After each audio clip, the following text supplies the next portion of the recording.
I rode my bike to class every single day, and I loved it, dude. I loved it so much. Buckle up that helmet strap and clip in. It's time for the Louisville Cycling Podcast, the podcast that celebrates the people, rides, and events that make Louisville and the surrounding area a great place to ride a bike.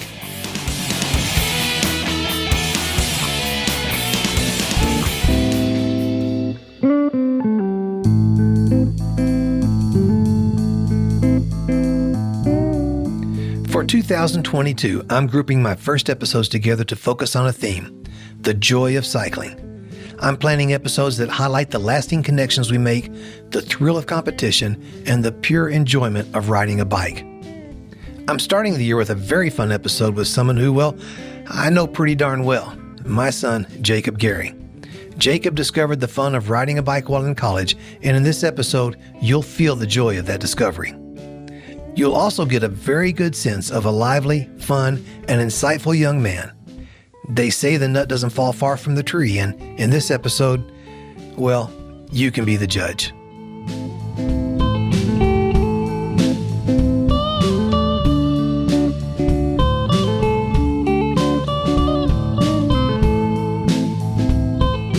All right, well, Jacob, welcome to the podcast. Oh, excited to be here. Did I say Dad, Barry? I don't know what to say here. Well, I say pick one. You can say Dad, Barry. Just don't call me Shirley. I'm gonna call you Derry. Derry, that works. It works for me. Hey, so get us started. Tell me about yourself as an athlete. Oh, as an athlete. So when I'd like to tell people about myself as an athlete, I always love to tell a story. And it's how I started one of the greatest traditions in sports.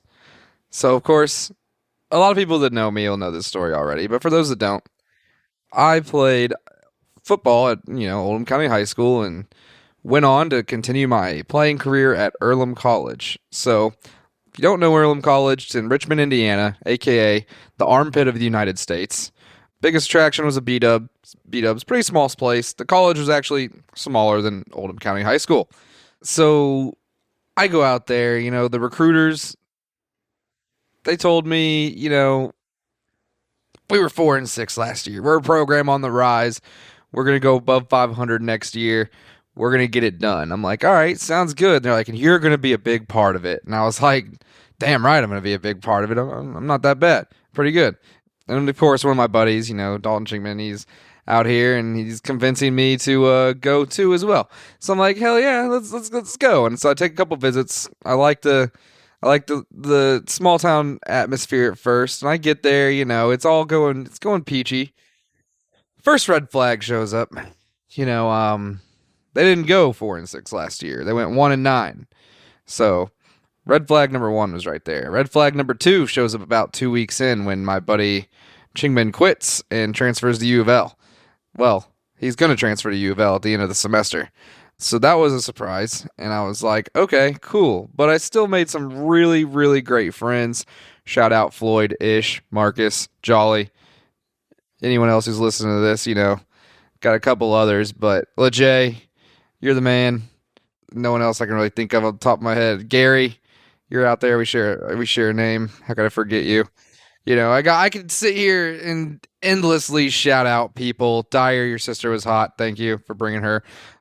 Endlessly shout out people at Earlham, but I'm going to continue on with the story. So, as an athlete, I go there and I'm playing in games. I get some clock, I get on the field, I guess would be a more suitable way to say it. More than special teams too. I get some plays on defense. Anyways, I'll cut to the chase. We got 0-10 that year. My dad's looking at me because he knows that. He knows. 0-10 is not something I was accustomed to. So I transfer out. I mean, it wasn't the best place for me. I figured out I wasn't really cool. I was like, I want to go somewhere bigger, so I go to WKU. But that's not what the story's about. The story's about starting a tradition. And that tradition was a losing atmosphere at Earlham College. The next 6 years in a row at Earlham College, 5-6 years, they proceed to lose every single football game. To the point where they fire their coach midway through those seasons and hire a new one named, pretty sure his name was Nick Johnson. He comes out after Earlham takes the title of the longest losing streak in collegiate athletics in America. I think at this point they're 0-43, 0-44. Reminder, I was there to start the first 0-10. And he goes on ESPN Outside the Lines. I'm sure you could look it up, find it somewhere, and talks about and reveals how his wife has like cancer and how she just wants him to win a game before she goes out, and see it. It's terminal. It's bad. At that point, he goes another 0-20, and Earlham cancels the football program and fires him. And yeah, I don't know what became of his wife or him. Hopefully they're doing better now. Hopefully she's in a better place if that's what happened. But yeah, so after going like 0-63, Earlham cut off the football program and canceled it. And so to wrap up how I would view my athletics career, a great career, in my opinion, is I started the best damn losing tradition in America, baby. Let's go. Yeah. So, but yeah, no, there's more to me than just losing games. There's a lot of pickup ball and a lot of intramural games that I've did very well in and won while I was at WKU. I rise to the challenge, even if the challenge is going 0-10 and being proud of it. I'm proud of it. It's a tradition. It's a losing tradition that lasted years until it was so bad that it got the program canceled. I'm proud of that as an athlete, and I've always been sort of the athletic sort. I mean, sometimes you look at me, you may not think it. I mean, I'm kind of slow. I have trouble getting places on time. My friend Colin's always like, Jacob, dude, why are you always 30 minutes late? You're literally on drug dealer time all the time. And I'm like, oh, dude, I don't know, man. I'm like, time is relative, man. I try to go the whole Albert Einstein route, and they're always just like, oh, Jacob, you're such a BSer. But so you wouldn't think it. I act slow, but I can move a little. I can jump. I can play some basketball. I can do the athletic things. And so I've always just been that kind of sneaky athletic guy. I'm sure if I had made it in the league, they'd have the announcers. Collinsworth would be up there, Al Michaels, and they'd be like, now that Gary Kitty's sneaky athletic right there. Tell me the story of your most memorable game. Man, that's a tough one. My most memorable game would probably have to be when I was in 7th grade and I was playing for the Crestwood Broncos. And of course, I scored my first touchdown. And the reason why it's so memorable, and my dad's actually going to be very surprised that I remember this. I can't wait to see the surprise look on his face when I say this.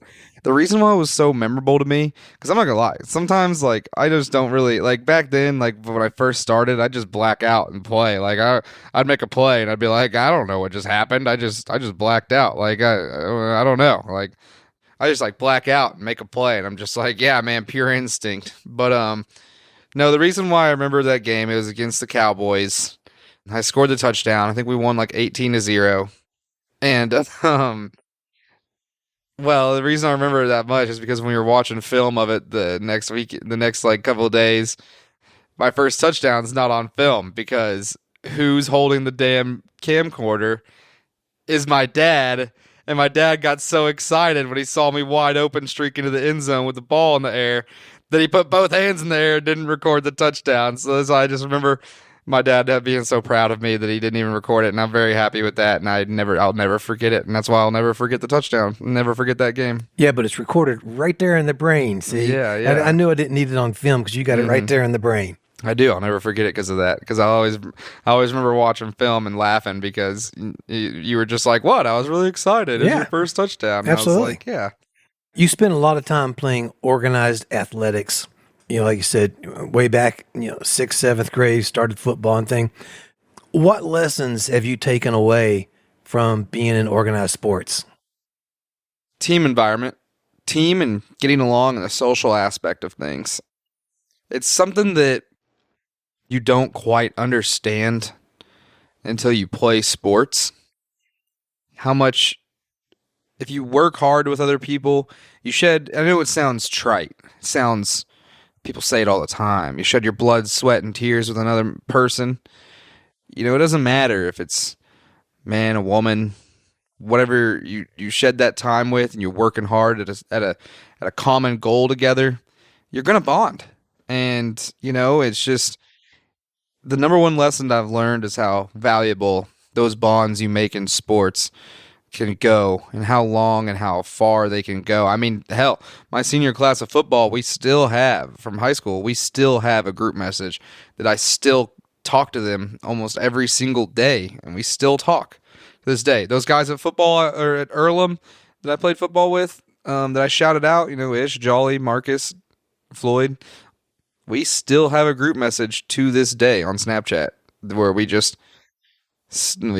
talk. Yeah, we talk every day almost. And, especially recently, I mean, Floyd, big Alabama fan, I was giving him crap. I was like, Cincinnati's going to beat him. Cincinnati's going to beat him.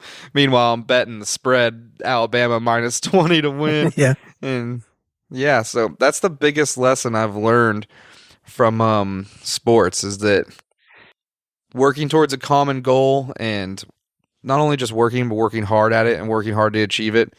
Even if you may fall short, even if your goal is to win a championship and you don't win the championship, those bonds aren't just broken like that. They're put together pretty solid. So when you're on a team and you have such a close sense of, I'll call it like a close sense of community, and then when you stop playing, what's that transition like? What do you find to fill that void of a team? Well, and today, this is not something that you could have said years ago, I'm sure. Sorry, I had to get a sip of bourbon in there. But this is not something you could have easily said years ago, but a good thing to fill that void for a team, I'm going to say it. I'm going to say it, and I know a lot of people listening, your audience and stuff might not like it, but video games. You work as a team in video games towards a common goal. You form the same lasting bonds and relationships as you would in sports. Video games is a perfectly acceptable and perfectly awesome alternative to forming social bonds to sports. And in fact, it's to show the parallel between video games and sports. I want to point this out to you. I know this is probably not the direction you saw this conversation going into, but professional sports. And now in today's world, we have professional esports. So already, without playing sports or video games, and esports is professional video games for those that might not know, there's already that connection. If you don't know anything about it, if you're sports and esports, there's already been a connection made. And that's because both of them are a team-based environment. And depending on the video game, your team even has roles. I play a game that's like it's called a MOBA. It's a massive online battle arena. And in that game, they have roles. There's tank, there's damage, and there's support. It's like football. In football, you have the quarterback, the line, and the wide receivers and running backs. The quarterback is your support. The quarterback gets the ball to the damage to enable them to do their job. The damage do the damage against the enemy team, or the wide receivers and running backs, they soak up the yards to carry the football forward. And that's why in esports, damage players get so much recognition, and why in football, wide receivers and running backs get so much recognition, but running backs not so much lately. I know a lot of people crap on them, and then the tanks, of course, big boys, offensive line, defensive line, and it can go for both sides because the line is the tank. They set the front line. You can't do anything without your line, which is true in video games too. You can't do anything without your tanks. You can't do anything without the call-outs in video games. Call-outs in video games is like communicating on a basketball court. You are on defense on basketball and someone comes at you with a pick and roll. You're just not going to defend that pick and roll as well if you and your teammate aren't communicating at all. If you don't say anything and your man sets the pick on your teammate and your teammate gets knocked out, that's on you. If you're playing video games and your teammate gets shot down and you had seen the enemy before your teammate got shot down, that's on you. So it's a team environment both ways. And I think it's a very good placeholder to fill the hole for when you leave sports. And I feel like and you see a lot of these basketball players these days, a lot of these football players are starting to stream. I know Donovan Mitchell, Louisville, he has a whole Twitch channel where he streams Call of Duty. And those guys are actually surprisingly good at video games, despite dedicating their whole life to basketball and football. But they're good because they understand the team concept. And so, and like especially now with the battle royale game mode being so big, where you're on a team, you drop in with like 30 other teams, and it's like a team of 4, and the last team standing wins. You can see how that will take a lot of communication and teamwork, huh? In all this, the sports, the video games, everything else, tell me, what was the moment that made you think, I need to ride a bike? I'll tell you what the moment was. So I had been not really working out for a while after sports. Like I said, video games. And I'm going to preface in, I guess, what's the opposite of preface? Preface and post. Something. Yeah. Post face. Yeah. I'm going to follow up my video games thing and what I just said about me not working. I highly recommend just getting on a workout routine and riding a bike, which is what I'll get into in just a second. When when you stop playing athletics, make sure you keep working out. Or, you'll be in my position, which I'll just talk about. Because I just stopped working out for a while. All I did was play basketball at the rec center at WKU, which kept me decently in shape. But I still put on some pounds. But I realized I needed to ride a bike when I was like, one day I was like, okay, I'm going to start running consistently. I was just jogging, doing runs. Man, I was so bored and could not get into it, man. Just couldn't get into it. And I was like, this is awful, man. There's got to be a better way to get in shape. And you've always had kind of bad ankles too. Oh, that's true. That's true. I actually went running. I actually did laps yesterday around Mom's neighborhood. I told myself I was going to do 8 laps, but I got to 5, and then I was like, my right ankle was hurting, my legs were hurting because I haven't ran in forever. It's New Year's resolution. I'm gonna start running more and get back on the bike when I'm over here when the weather gets better.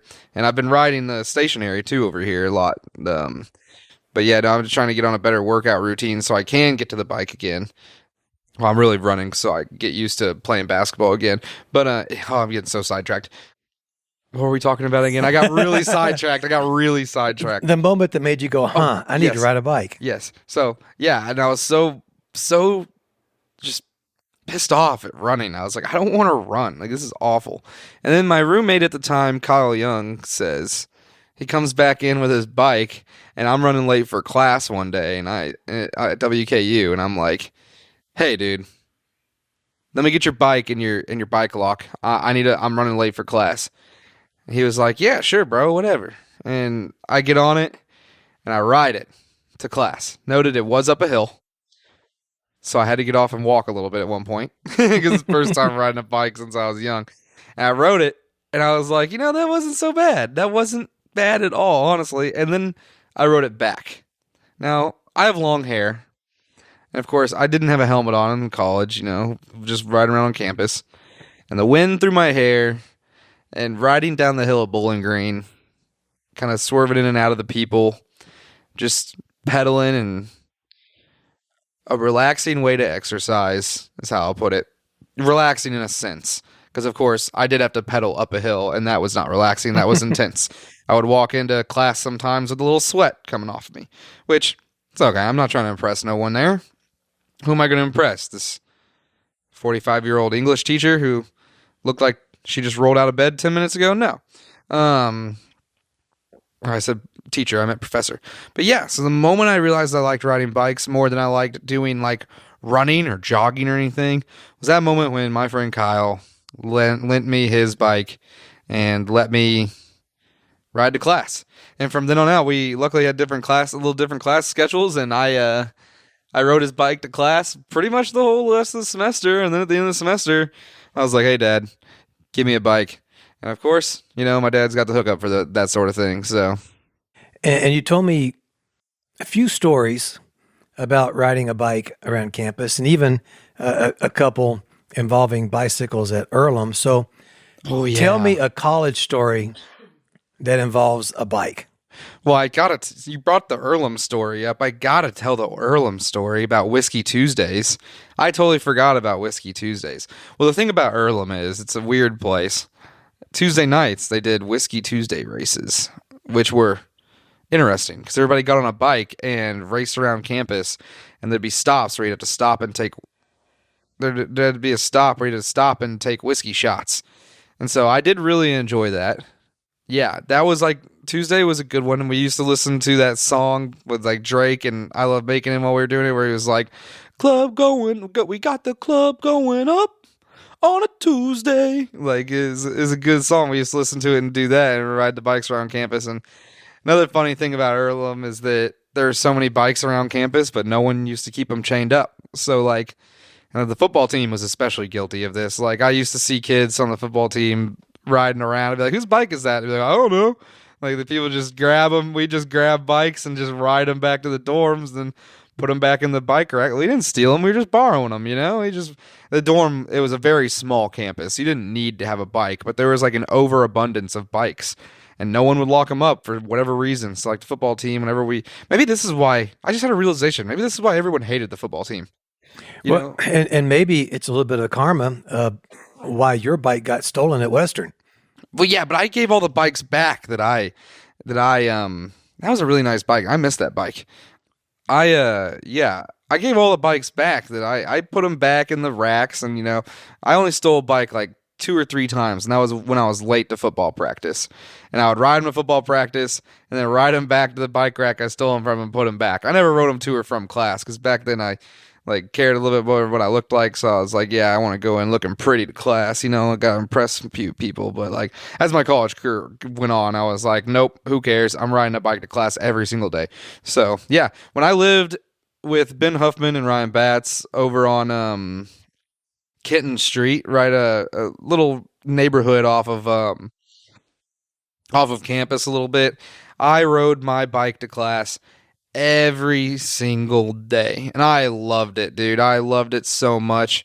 And the very end, and like Subway was open till 2 o'clock at WKU. And if I was like hungry and I was a little drunk or something, like, I would hop on my bike, ride over to campus and get a Subway sandwich at like 12 or 1 a.m. It'd just be like the greatest thing in the world to me to just be, I'd never be like pissed drunk on a riding on a bike, like wobbling down camp. No, it's just a little buzz. I don't condone it, obviously I think it's illegal. I don't know. But I just be a little drunk, a little tipsy, just riding my bike, just cruising, nighttime cruising, like 70 degrees, 65 degrees. Hell, I'd even do it if it was like 35 and 40. Like I loved it. And I would just cruise on up to Subway and cruise on back. It'd take me about 25, 30-minute round trip, man. It was the bomb, dude. That Subway being open until 2 a.m. was the perfect riding distance. And I mean the perfect riding distance. And it was in the middle of the campus, so I didn't have to go all the way up the hill. So it was perfect for me. Oh, yeah. So and then how my bike often got stolen. how often do you ride a bike now?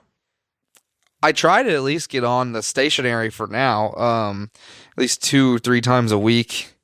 I've been trying lately. I mean, the holidays have kind of thrown me off because, of course, I was out of town for a little bit of it. So, yeah, but I plan on at least trying to ride it 3 times a week going forward, especially by New Year's resolution. I'm going to get working out. I'm trying to get a good workout plan where I can go to the Y and lift weights. And then on the days I don't lift weights, I ride a bike. Or maybe when I start getting accustomed to it, I'll do a little bit of both. So yeah, I try to get on it a lot. It's just a good. I just highly recommend it. It's a good way of working out. Give me an example of something you think about when you're riding your bicycle. So something I'm thinking about. Usually I have like headphones in, and I'm playing. I'm just blasting music. So a lot of the times when I'm riding the bike, I'll just daydream, kind of like I'll insert myself into like a scenario, like of a fantasy adventure. I'll be like, yeah, bro, I'm with the music going on in my ears. I'll be like, I'm riding my horse into battle right now, man. And that's when I daydream about that a little bit when I have my tougher ride because I'm like, I need to ride my horse into battle. So I just giddy up, horsey, and I just go. I just pedal to the metal like when I'm riding up your hill over here. That's what I think about. Or I'm a big speaking of fantasy adventures, I'm a big D&D guy. I'll literally sit through, and when we used to play D&D over here, I would always do a pregame bike ride. You know that. And I would always just think, like, since I'm usually the dungeon master when I play, I'm like, all right, all my players they're not stupid, but they're crazy. So, like, I need to think of every possible scenario I can, like, pin on them. So what I do on my bike rides, I'll expend it, like, just thinking about situations in Dungeons and Dragons I can throw at my players to throw them off instead of the other way around of them throwing something at me and throwing me off. I like to think of, I basically just, I don't know, that or just strategies. And I just think of anything that I like, really. I think of just like mainly Dungeons and Dragons stuff. And if I have a really good idea, I'll be like, all right, let me stop at this corner up here and let me write it down on my phone, and I'll put it in my notes on my phone. But I just try to keep things in my mind, keep it rolling, because I don't just sit there and blank mind ride. I mean, who does that, I don't think anybody does. You can't. No, you got to think of something. I think about football, think about some of the sports bets I used to a lot. Why should people care if they're in shape or not? First of all, if you're not in shape and you're okay with it, there's nothing wrong with that. But why would you not want to be in shape is my question. I mean, I want to be in better shape. I've been trying to work at it a little bit, trying to eat healthier. I've recently been eating salads, which is like crazy for me. Usually I don't eat rabbit food, but it's about that time. You should just care if you're in shape, because being in shape usually signifies being healthy. I know there's all this stuff online like, just because you weigh a certain amount doesn't mean you're healthy, and like, just because you weigh this doesn't mean you're unhealthy. Let's be honest, like, bro, if you're fat, you're fat. Like, you got to get healthy.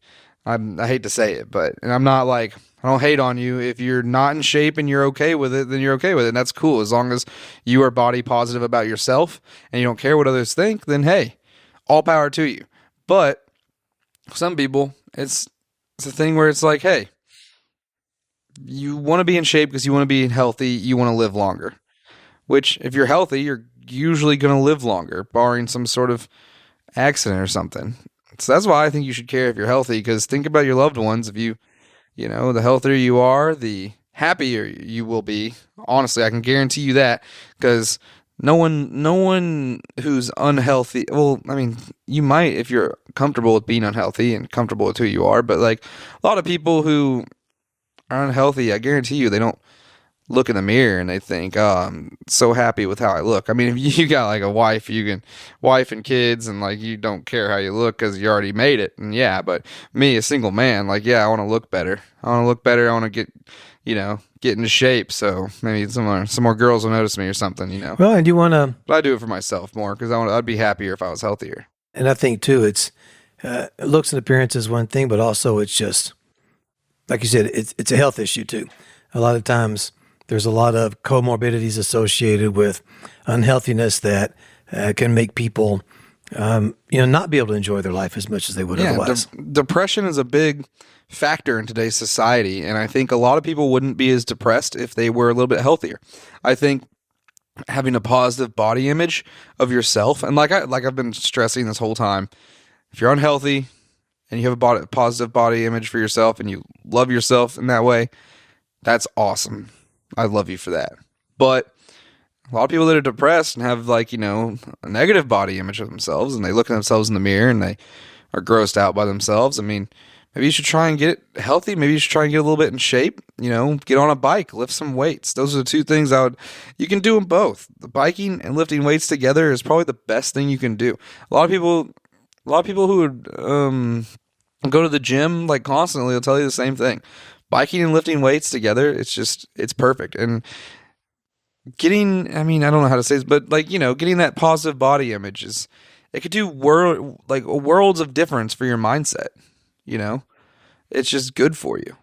When it comes to the bicycle, do you have any plans for the bike? Do you have any goals you want to accomplish with the bike? You know, it's the first of the year, and people are always talking about things like resolutions and all that. And I'm not necessarily saying a resolution, but what would you like to accomplish when it comes to riding the bike?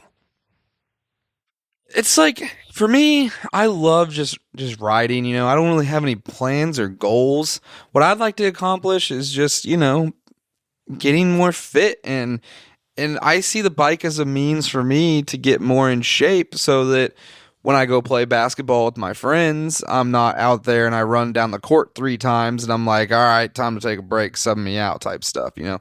I see the bike as a way of getting in shape. So I guess my goal would be to just continue to ride the bike until I am able to do at least 10 times as much on the bike as when I started riding it. So I just have a goal of increasing my stamina steadily. Yeah. I think would be a good way to put it. Yeah. A steady increase in stamina would be my goal. And I would like to increase it to the point where I could ride the bike and then go play basketball, and I'd be tired afterwards, yeah, because they're both like heavy straining activities, but you know. Or maybe you could ride the bike to go play basketball. Sleepy Hollow Golf Course is a pretty long ways away from here, but Yeah. I'm sure maybe one day. Yeah. I'm sure you could do it. It's a new year, and I'm sure, like most people, you're planning your goals for 2022. If part of your plan involves improving your financial situation, be sure to take a close look at your next mortgage statement and ask yourself, am I paying more than I need to in today's low interest market? Or even ask, are there other things I could do with the equity in my house? Things like making upgrades that increase the value of my home or paying off other high interest debt.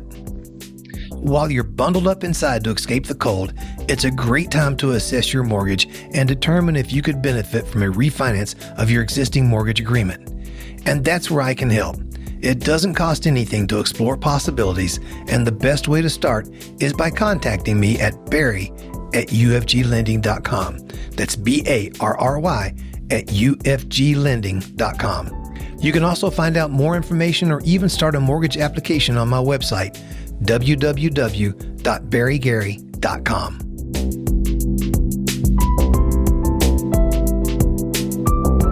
I'm going to shift gears a little bit, and usually whenever I have somebody on the podcast, we do something called the lightning round. You know, I've got a series of questions for you that just to get your reaction to. So the first one is, how do you like bike shorts? Still getting used to them. I've been wearing those out. You see me in the garage. I'm like, hey, Dad, let me get some of those bike shorts, man. Because the one you're talking about, the ones with like the pads in them and stuff. Yeah. Yeah. I mean, those do make it feel better when you're on the bike. I'm not gonna lie, because the first couple of days I was in here without them, and I was just sitting there. I'm like, dude, like I'm chafing so bad, dude. I need something help me out. You're like, here's some bike shorts. I mean, I feel like I'm wearing a unitard, but like otherwise, you know, I mean, it's not like I wouldn't wear them. I just probably wear clothes over them, you know. Yeah. A lot of people start off that way, but John Disick, we go ride mountain bikes, and he'll have on his bike shorts and even a skin suit sometimes. And we stop by Subway on the way home, and that dude just walks right in with a skin suit on. I'm like, dude, people are going to think you're like some kind of alien from Mars. You put some sweatpants on. I mean, even without the skin suit, I think people would think he's somewhat of an alien. So, Yeah. Well, he'll be listening, so he'll appreciate that. Yeah, he's a great dude, though. What is something that you know for certain? What? Like for certain? Yeah. What is something you absolutely know to be true? Oh, dude, this is a stumper. I know I'm a badass. That's one thing that's absolutely certain. But I will hit you with some life advice from yours truly, Jacob Gary, for everybody out there listening. This is one of my big mottos in life. What's the fun in something that's absolutely certain? Go out and take a risk, people. There you go. Gamble a little bit. Not just like literal gambling, but, you know, roll the dice. See what you can do with that opportunity. Yeah. Take a shot. Kobe Bryant never turned down a shot, neither should you. What is your earliest memory regarding something bicycle related? When we lived in Poplar Hill and I was learning how to ride a bike, and there's this across the street. There was this big old ditch. There was like not just like a ditch, but it was like a hole, like huge ditch. Then I rode my bike into it when I was trying to learn how to ride my bike. I can't remember. Did you get hurt? I didn't get hurt, actually. No, I fell off the bike and you came running over and I was just laying there. You're like, you good? And I was like, yeah, that was pretty crazy. What's something you've changed your mind about recently? Oh, I could get a good one if I really thought about it. Something I changed my mind about recently, I'd have to say cucumbers.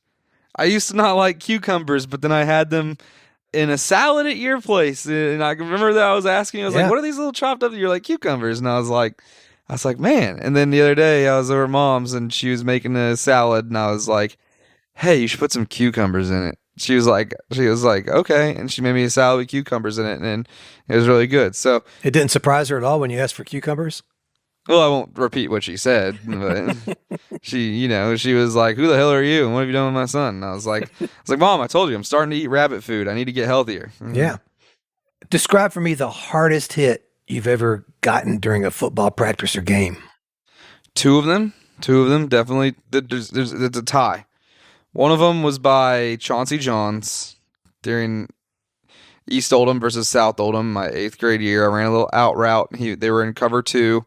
And my quarterback just threw it anyways, and Chauncey was just sitting in the flats where I was running. He completely blindsided me and knocked me straight on my back. I mean, it probably wasn't the hardest hit, but it was a hard hit, and the worst part was it was to start the game, so the momentum went all their way after that. And then probably the number one hardest hit was when I was playing for the Crestwood Broncos. Remember that Carroll County, the team we played in the championship?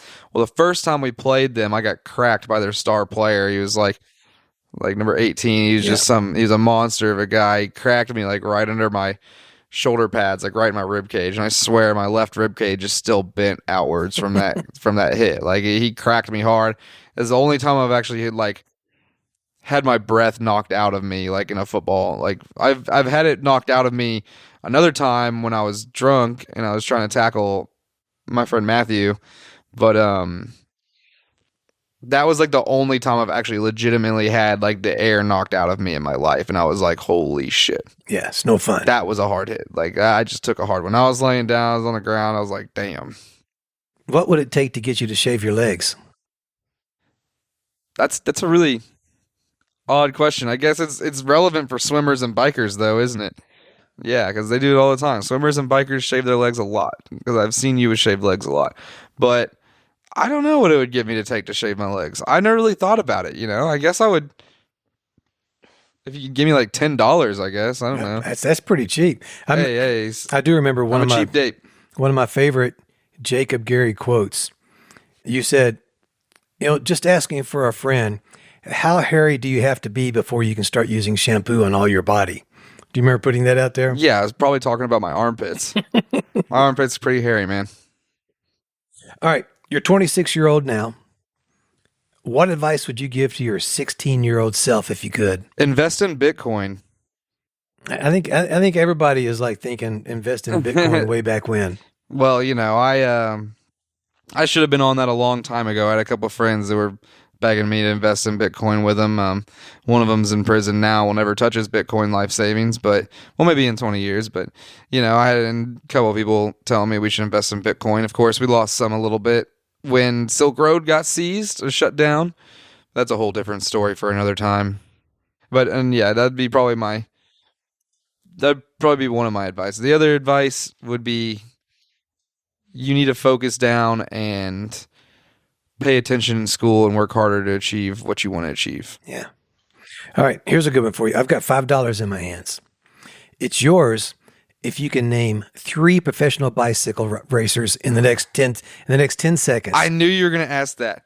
Do they have to be unretired or retired? They could be any professional cyclist. Is it Tony Armstrong? That's not one. Oh my God. What's Lance Armstrong? Okay. That's one. Do people from that mockumentary we watched count? Tour de Pharmacy? No, they don't. Only if they're real. Oh, what's that guy that you really like?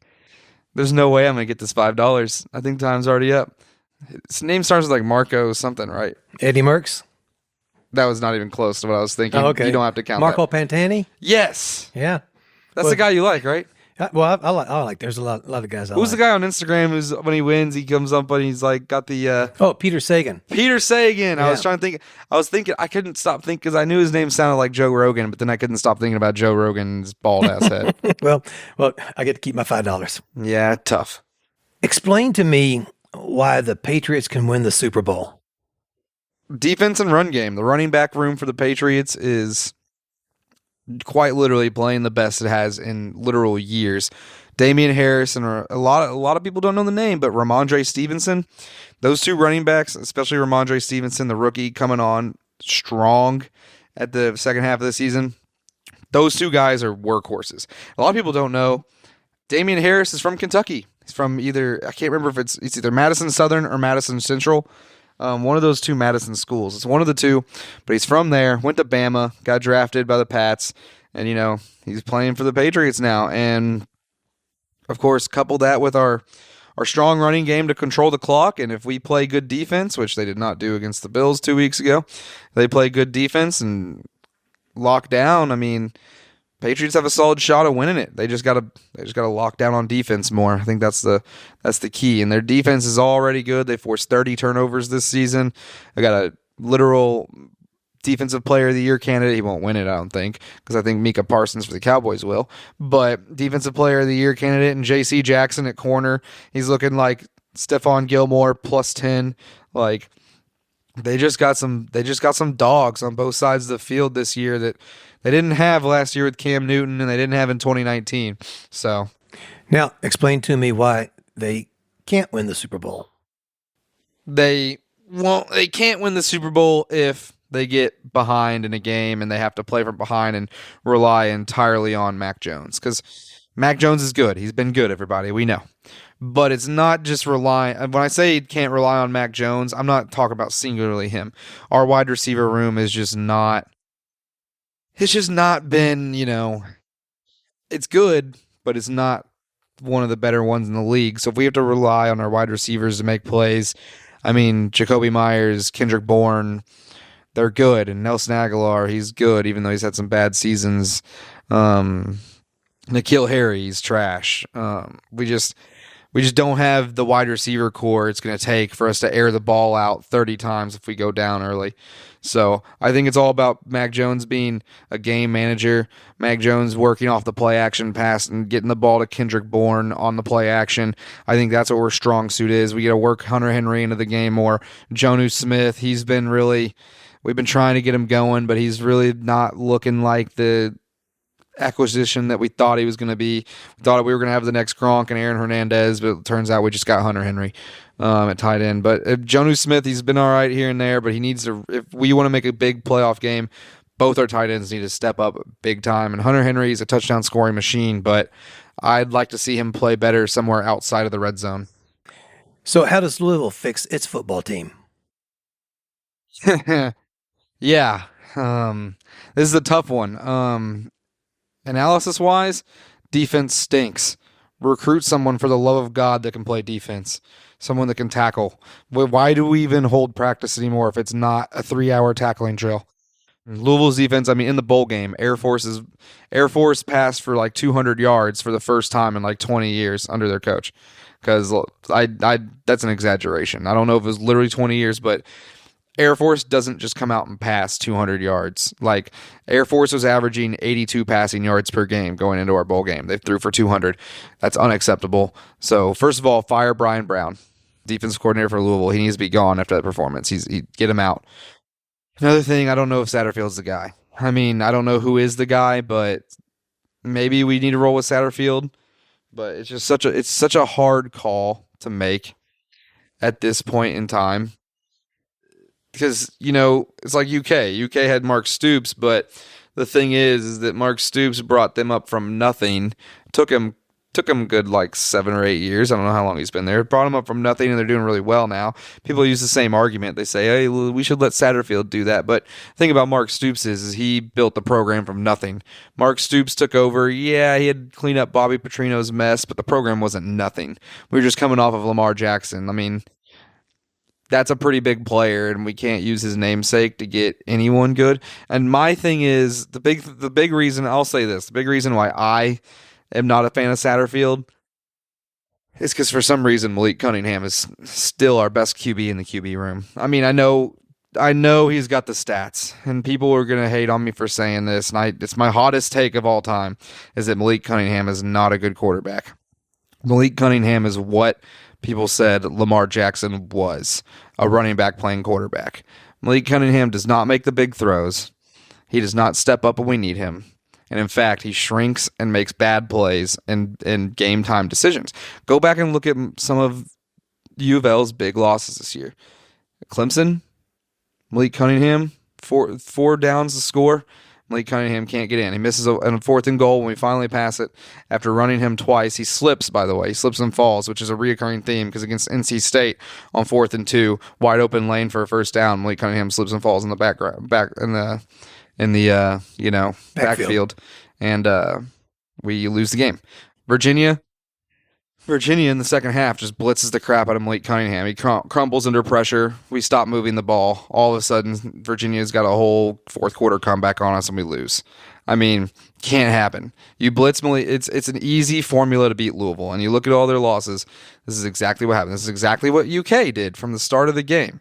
And I give it to Mark Stoops because it was a great game plan. You blitz the crap out of Malik Cunningham because he cannot beat you with his arm. Literally, they blitzed 7 people almost every single down, and Malik Cunningham just couldn't do it. He already is bad at making his reads and progressions, and when you put a man in his face, he gets absolutely dreadful. He is a nightmare and that's why I think Satterfield hasn't had success, is because Satterfield can't recruit a QB. Satterfield is yet to recruit a QB, and that's why I think he needs to be gone, is the fact that there's not a better QB in our QB room than Malik Cunningham. Because if we just let Malik Cunningham play like slot receiver, which I'm sure he does not want to do, but if we get like an actual good QB and then let Malik Cunningham play slot receiver, I think Malik Cunningham would have a far better chance of making it to the NFL, because he's not. I'm sorry, but he's just not a quarterback. He cannot make the throws. He does not step up in big games. He does not step up in big moments. He constantly is just not leading us to victory when we need him. It's a pretty big take. It's a very hot take, I'll tell you that. Because a lot of U of L fans absolutely love him, but I'll say because his stats are they're like, oh, his stats are legendary. But yeah, his stats are legendary because he runs them up against really bad teams and then does absolutely nothing against good teams. I mean, yeah, it's cool and all to have 600 yards of offense against Duke, but like, can we have that against UK? Can we have that against Clemson? No, Malik Cunningham. Can we have that against... Who's another good team we played? Where was that against Ole Miss? Like, Air Force in the bowl. Yeah, where is that against Air Force? I don't even know. Let me look up how much he had against Air Force. Let me see, because I want to see what his, because I know I was watching that game when I was at work. We cut it a little bit early at work, and we were watching it a little bit because everybody in there's a U of L fan, and he just didn't have a game. I mean, where was the passing? He 13 for 21 for 200 and a touchdown. Like, you're telling me that our star player is not going to get more passing than that? He's not going to get more attempts? 12 carries for 63 yards. I mean, yeah, it's 260 yards and 2 touchdowns, but like against Air Force, we need more than that for U of L to win, man. We need more. Yeah. You need to step up. So would you rather ride fast or ride long? Fast. Speed, baby. Let the wind go through my hair. Yeah. So what is your life's purpose? Man, that's a little deep, don't you think, for a cycling podcast? But I don't know, man. I don't know. Still trying to find it. It's a perfectly legitimate answer. Who grew up in the best era for sports, you or me? And you got to footnote this with proof. Me. The athletes are just better, man. I'm sorry, but all around the athletes are just better. Well, let's go sport by sport. Who's your best baseball athlete? No clue. Don't watch baseball. Well, I had Pete Rose, Johnny Bench, Carl Yastrzemski, Carlton Fisk. Baseball, my era, definitely the best era. Yeah, because no one watches it anymore because it's boring. What about basketball? Don't even say it. Basketball's the best it's ever has been, hands down. I had Michael Jordan, Larry Bird, Magic Johnson, I mean, Yeah, I got all the these guys that are breaking all those records, all their I records. don't know. I like Best shooter. I'm in the era of the best shooter of all time, Steph Curry, and that's not even mentioning the greatest player of all time, LeBron James. well, those are two, but I think as a whole, you think about Wilt Chamberlain, Kareem Abdul-Jabbar. These are names you're always going to Shaquille remember. O'Neal trumps both of those. Yeah. Tim Duncan, Mr. Fundamental, Hall of Fame, first ballot, no doubt. Let's see, who else? Dwight Howard's going to be in the Hall of Fame, Superman, Defensive Player of the Year. Kevin Garnett, Ray Allen. Dude, I could go on for days. We got players. We got Klay Thompson we're watching, who could be the second greatest shooter of all time, behind and playing on the same team with Steph Curry. We got Kevin Durant, who's arguably the best scorer of all time.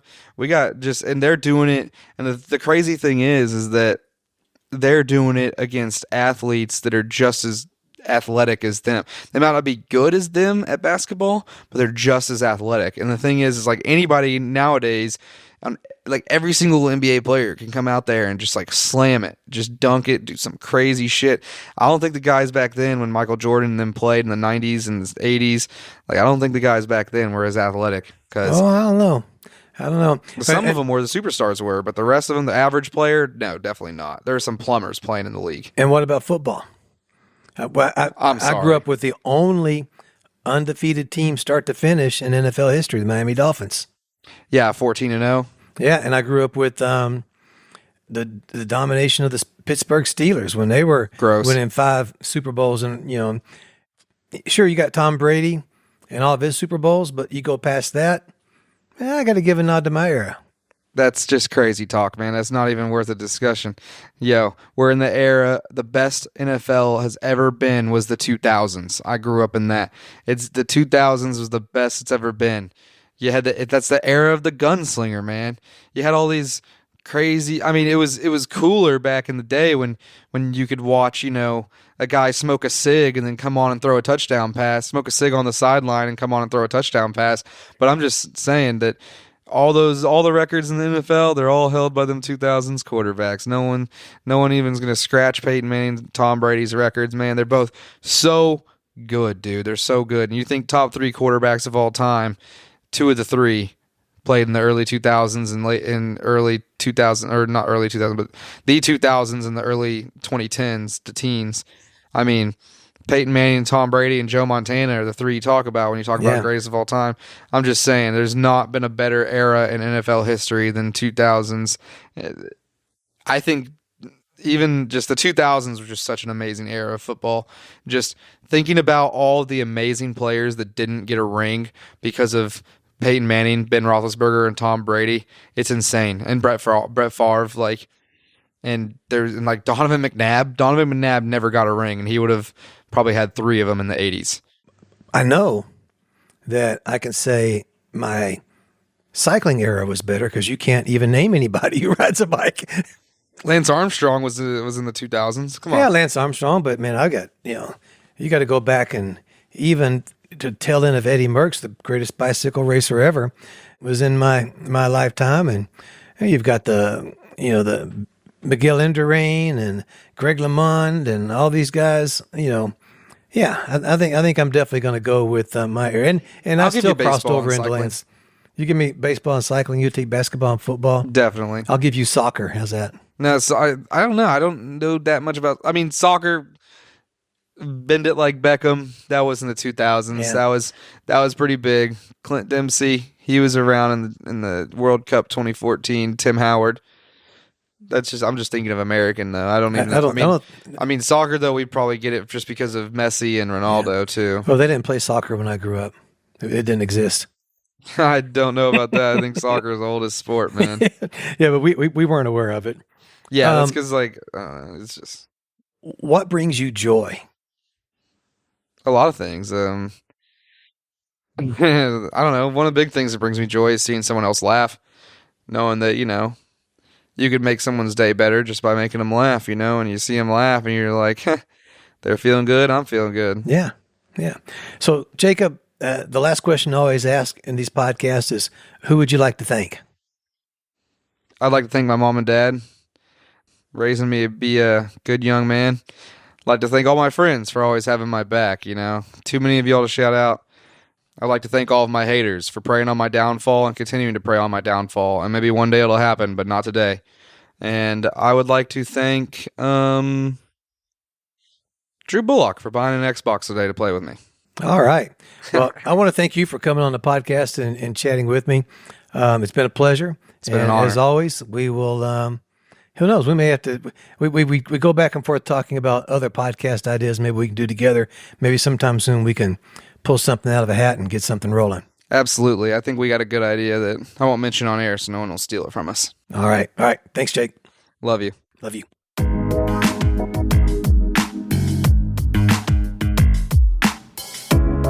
You've been listening to the Louisville Cycling Podcast. If you aren't a subscriber yet, then head on over to your favorite podcast player and hit that subscribe button now. It's the best way to make sure you never miss an episode. And do you know this isn't my only podcast? Find out more about my other shows at my website, barrygary.com. That's BARRYGARY.com. You can also leave ideas about future episodes and other feedback at that site. Well, that's it for this episode of the Louisville Cycling Podcast, but I'll be back soon with more reasons why Louisville and the surrounding area is a great place to ride a bike.